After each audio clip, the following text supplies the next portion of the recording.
Many differences exist between Gmail and Outlook in terms of how they can be configured and the type of workflow they support.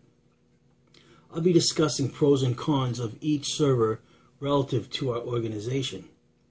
Email, voicemail, and conference calls have revolutionized how we communicate both in corporate America and around the globe. In today's fast-paced business environment, companies depend on technology to communicate and link virtual teams across cities, states, and countries. The two major servers are Gmail, which launched in 2004. It is the most widely used web-based email provider with over 425 million active users worldwide. Outlook launched in 1997. Microsoft Outlook is a personal information manager from Microsoft, available as part of the Microsoft Office suite. Now, let's go ahead and start with an overview of this discussion. Weighing the different pros and cons could help us realize which provider, Outlook or Gmail, would best fit our organization. Weighing the different features and their benefits would help us to understand if we are on the right track or do we need to make change. After hours of research, I was able to discover the following Gmail pros and cons. Let's start with the pros. Easy to set up. Gmail is quick and easy to set up. Not just that, but afterwards, Gmail is extremely easy to teach our workers how to use. Having the same email software throughout our entire business can be advantageous, and it means that we'll spend less time teaching our workers how to use their email. We can use our own domain. Let's say we're running a chain of emails. We'll want an email address that applies to our business. With Gmail and Google Apps for Business, we can have an email address like admin@prosandcons.com and something similar to that. This means that our business name can live on and we can still use the same sort of email interface and support we're used to with our own Gmail account. It's safe. It's from Google. If there's anyone that knows how to keep things safe on the internet, it's Google. After all, services like Gmail and Google Apps for Business are their bread and butter. Gmail is far better at catching spam than rival services. Overall, if you're looking for something reliable and secure, Gmail is a good bet. You can still use desktop email programs with Gmail. If worried that our employees will be using a web browser all day to check their email, you needn't be. While our colleagues will be easily able to get into their email from wherever they are, they can still use desktop programs. No matter if that's Mac, PC, or even Linux. All you need to do is fill in the right boxes and you can use Gmail addresses from the desktop just like you used to. We'll go with some cons. Ads. Let's face it, none of us really like ads, do we? Google, on the other hand, is the exception. That proves the rule. They love ads. They love ads so much that Gmail was almost built for ads. They get little out of hand and can be distracting and annoying. It also uses labels.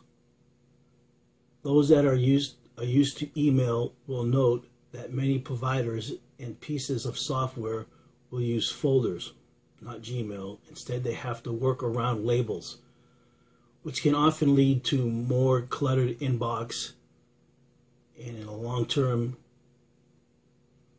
to move a label out of your general inbox, you have to archive it, which often leads to people forgetting to deal with anything marked important. Once you delete something, that's it. With Gmail archiving system comes the sacrifice of the underlined bottom. What? Once you delete something, that's it. With Gmail's archiving system comes a sacrifice of the undelete button. Once you delete something, it's gone. Now let's move to the pros and cons of Outlook. We'll start with pros. Strong and effective filters. These filters help for spam filtering and blocking phishing attempts, and thus let us enjoy safe email exchange process. Easy email organization features. It features such as snappy conversations and mail grouping, flexible search, smart folders, virtual folders make task of email organization easier. Effective integration features. We can now enjoy powerful integration features for email messages, to-do lists, scheduling, and social networking updates. We can now easily link up with our favorite social networking services without the use of social connector. Multiple accounts. We can manage multiple accounts.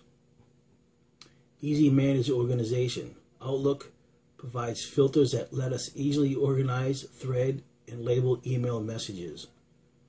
Now I'll go with some cons.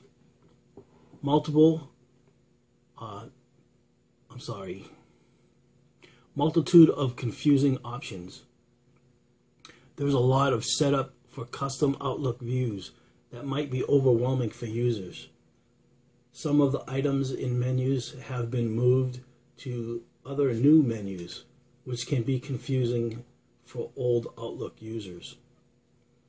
Lack message templates.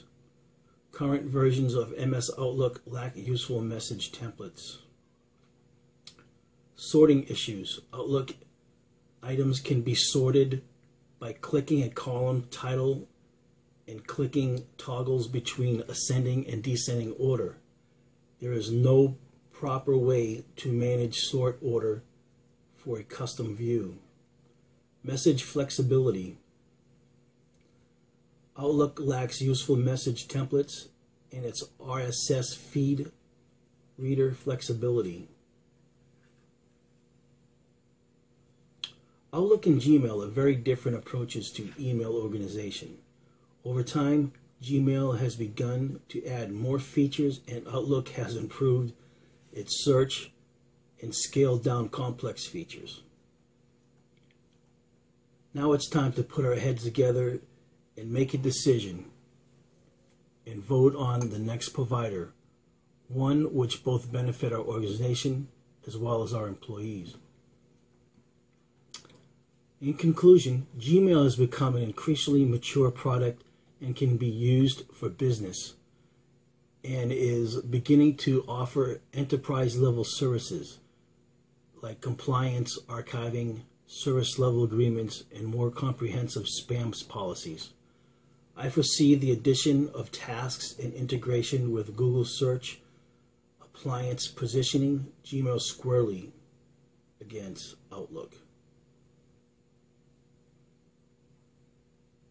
At the same time, Outlook has long been making progress in the software and service space, primarily with their hosted Exchange offering, and now with the hosted Microsoft CRM. Earlier this month, Microsoft announced that it would begin offering these services directly instead of through partners, which with starting prices well under $10 per user per month.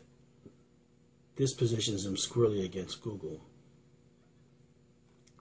It's all up to you. Thank you.